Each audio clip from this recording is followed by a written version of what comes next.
Next session, we'll move on to the how I do it, individualizing immunosuppression after liver transplant. For this session, to chair it, I am inviting Dr. Balbir Singh, who is the Chief Transplant Surgeon from Yashoda Hospital. Dr. Balbir Singh, please introduce the speaker. Hi everyone, new beginning to the transplant course. Hello, can you hear me? Yeah. Hello. Yeah, we can hear you. So, Dr. Neeraj need no introduction. As hepatology consultants are concerned, he's a chief consultant at Medanta, the Medicity, and he has many publications to his name. Now, I invite Dr. Neeraj Saraf to speak on how I do it, individualizing immunosuppression after liver transplant. Dr. Neeraj, please. Good evening, everyone. And first of all, I would like to congratulate LTSI for organizing this symposium on liver transplantation. And many congratulations and a great job, Charles and Joy. So in the next few minutes, I'll be talking of individualizing immunosuppression after liver transplantation, how I do it. So in recent years, there is a shift from protocol-based immunosuppression to individualized immunosuppression. So there are adverse effects of immunosuppression and there are beneficial effects of immunosuppression. And we have to balance this to individualize according to the need of the recipient. So this is what individualizing immunosuppression is about. So you can individualize immunosuppression according to the etiology of the disease. So it's a disease-specific tailoring.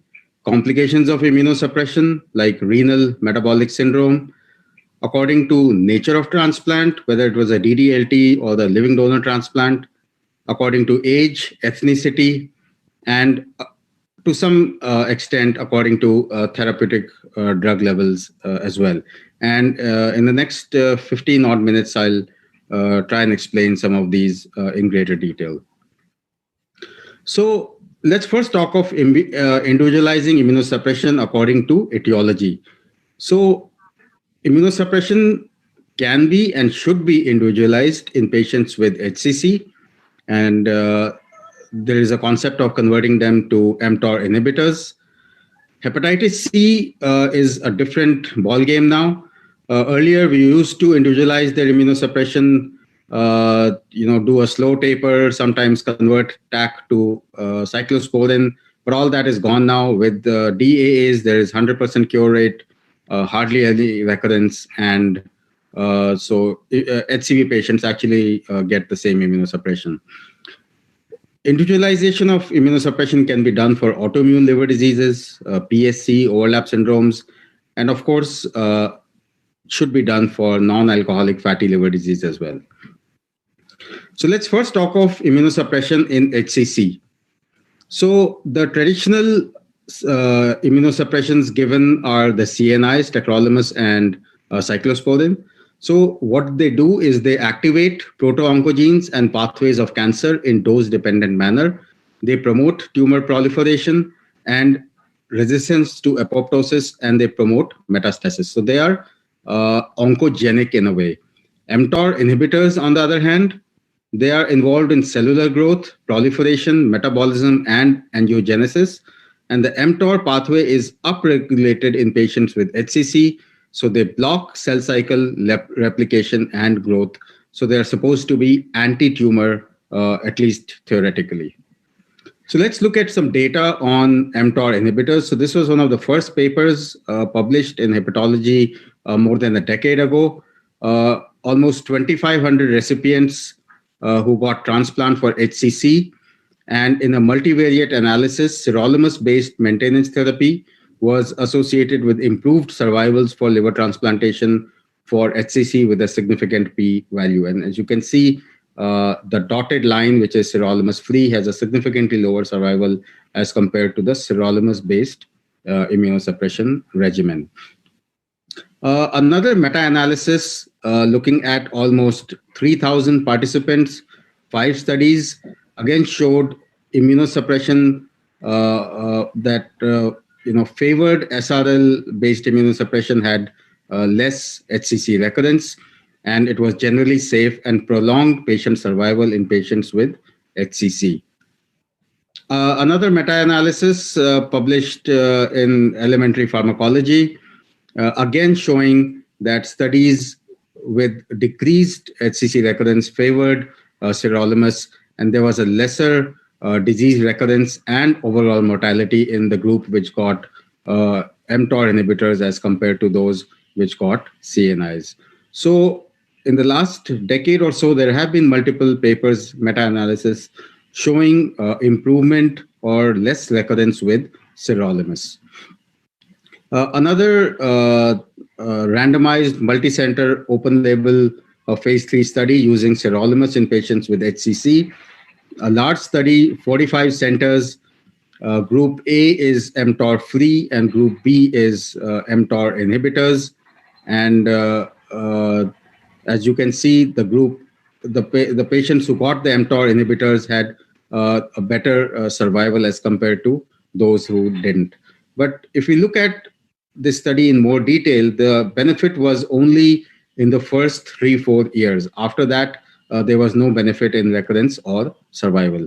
So this study showed that the recurrence-free survival and overall survival benefit is evident in the first 3 to 5 years, and more so in the low-risk patients. So if you look at this brown line, which is the low-risk group, as compared to the other groups, the survival was significantly better. And like I said, after 5 years, sirolimus recipients who got sirolimus did not have any benefit.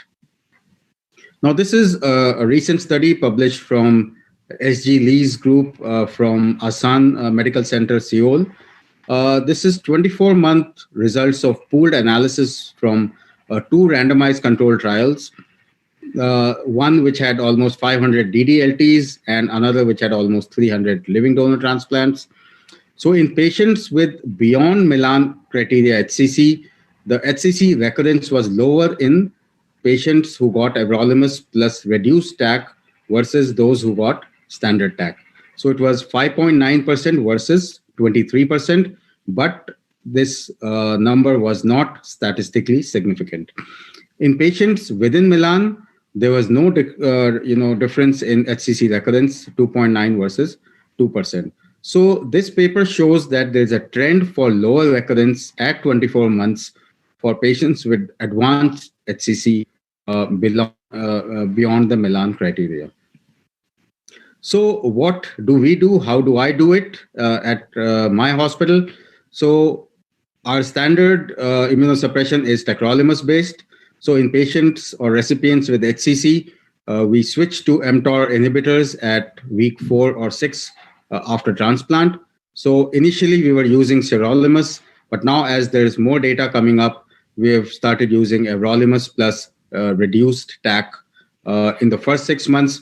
And after 6 months, we even switched them to everolimus monotherapy. So this is what we do.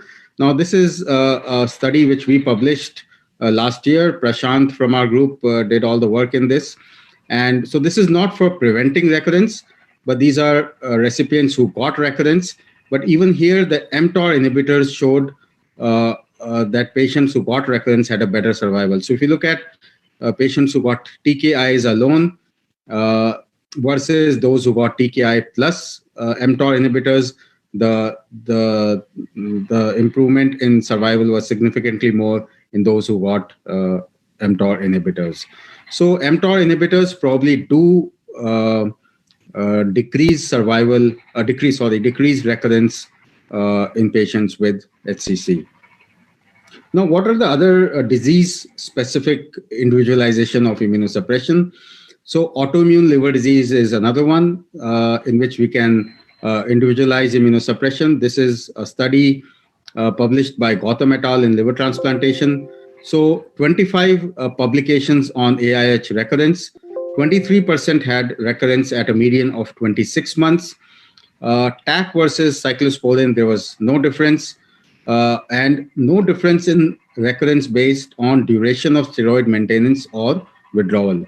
So in autoimmune, this study showed that whether you use TAC or cyclosporin, there was no difference. and the general concept that you continue steroids or don't stop the steroids also, this meta-analysis showed no benefit of steroid withdrawal. Another study published by Campson et al. In 2008 again showed that the recurrence after autoimmune hepatitis in those patients who got long-term steroids was lower, but it was not statistically significant. But steroids probably had a benefit on the presence of IBD. So those who had a concomitant IBD, probably the IBD did better, but there was no difference in autoimmune hepatitis recurrence.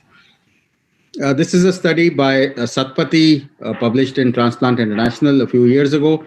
They looked at incidence of recurrence of autoimmune liver disease using a dual immunosuppression regimen without steroids. So the recurrence was 15% in PSC, 21% in PBC, 16% in AIH, with an overall recurrence of 17.5, which compares with recurrence in patients who got steroids in a prior controlled cohort. So they also showed that even if you stop steroids, there is no advantage of preventing recurrence after autoimmune hepatitis. So how do I do it? Well, there is conflicting data on the use of steroids, but we probably have been a little conservative, and we continue to use long-term low-dose steroids. So in autoimmune hepatitis, I would use CNI or the mTOR plus MMF plus low-dose steroids long-term, maybe 2.5 milligrams. In PSC and PBC, I don't use long-term steroids and just use dual immunosuppression. Another issue which we commonly see with autoimmune hepatitis and PSC is that they have a higher incidence of late acute rejection, and they have a more difficult to maintain liver functions. And for these patients, I've started using CNI and mTOR as a combination, and I've seen that it works well, and you can actually reduce the steroids significantly. Now, what about individualizing immunosuppression based on complications? So the major complications of immunosuppression is metabolic syndrome and renal dysfunction. And again, this is just to highlight the major adverse effects of immunosuppression, which for steroids, mTOR inhibitors, and calcineurin inhibitors is metabolic syndrome, and CNIs in addition cause renal impairment. And as you can see, mycophenolate is reasonably safer long-term in terms of metabolic syndrome and renal dysfunction. So let's first look at immunosuppression for metabolic syndrome. So we know that there's a significant increase in all components of metabolic syndrome post-transplant.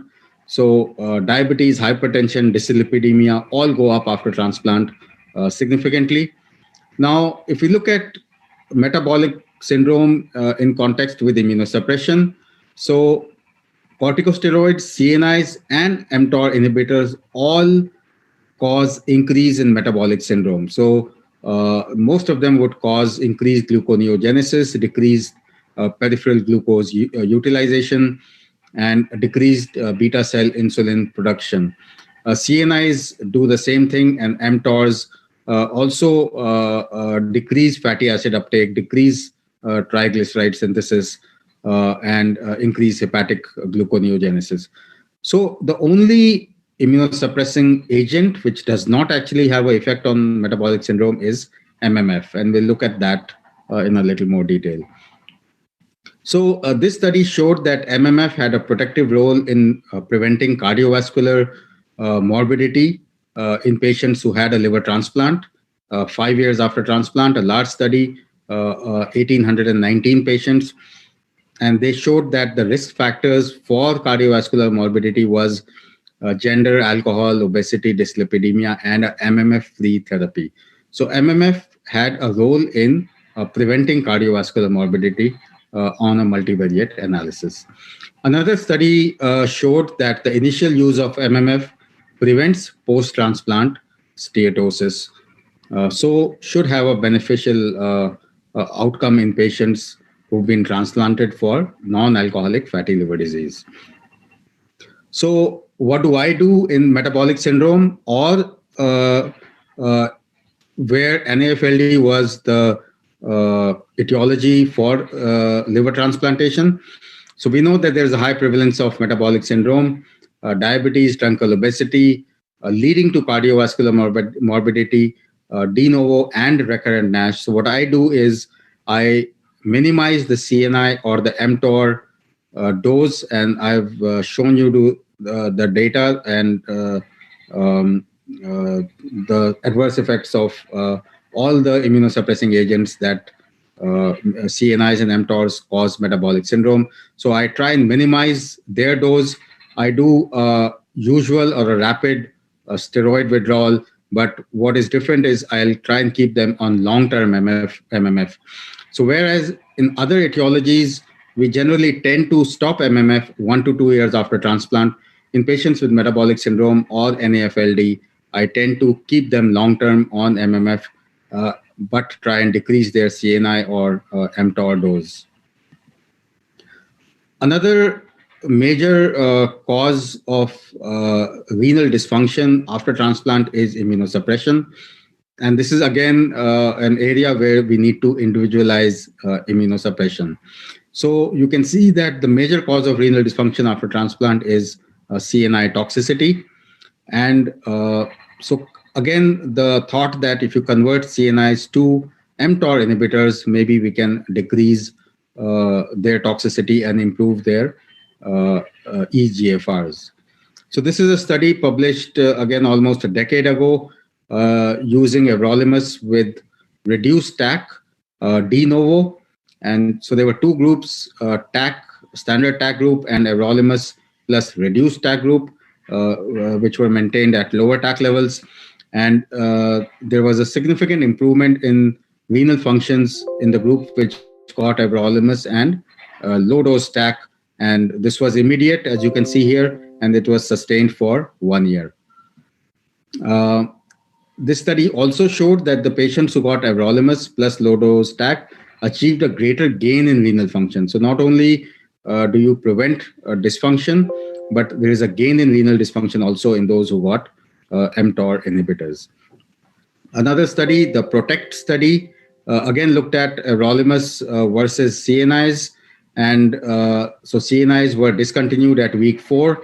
And as you can see, the eGFR was significantly better in the everolimus group as compared to the CNI group. Again, this is the study published by S.G. Lee last year. And I talked about this same study when I was talking about HCC. So this is 24-month results from 2 RCTs. And they looked at HCC and they looked at eGFR also. And everolimus plus reduced TAC was superior to standard TAC for the mean change in GFR from randomization to month 24.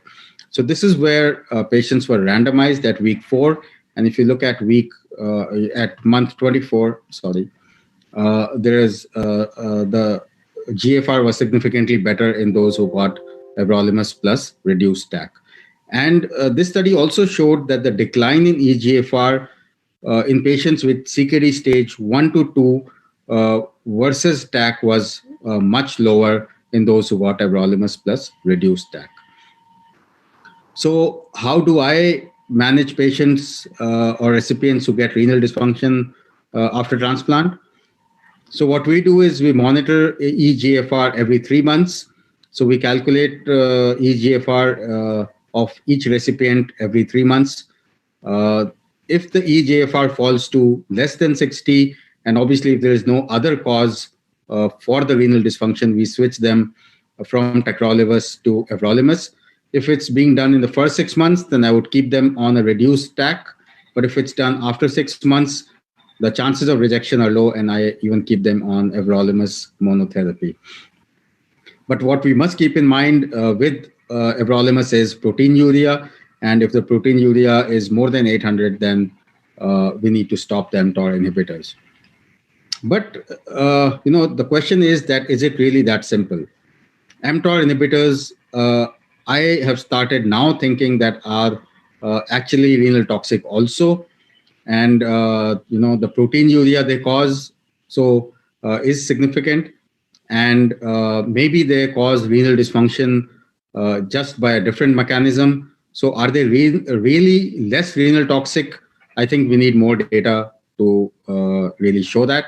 But as for now, if we can maintain, no proteinuria, then probably mTOR inhibitors are superior to CNIs in improving renal dysfunction. Immunosuppression can also be individualized according to the nature of transplant. It has been seen that CNIs can be used in lower doses with similar trough levels in living donor transplants. It's probably because hepatic clearance and hepatic metabolism may be reduced in partial liver grafts, and you can get away with lower trough levels in LDLT as well, maybe because the donors are related and they're better quality grafts with minimal cold ischemia time. Individualizing immunosuppression has been shown to be done according to age and ethnicity as well, but I think in clinical practice, this is really not done. African Americans have lower TAC levels at similar doses, but again, not really very relevant to our practice. Just lastly, a word on individualizing immunosuppression based on therapeutic drug monitoring.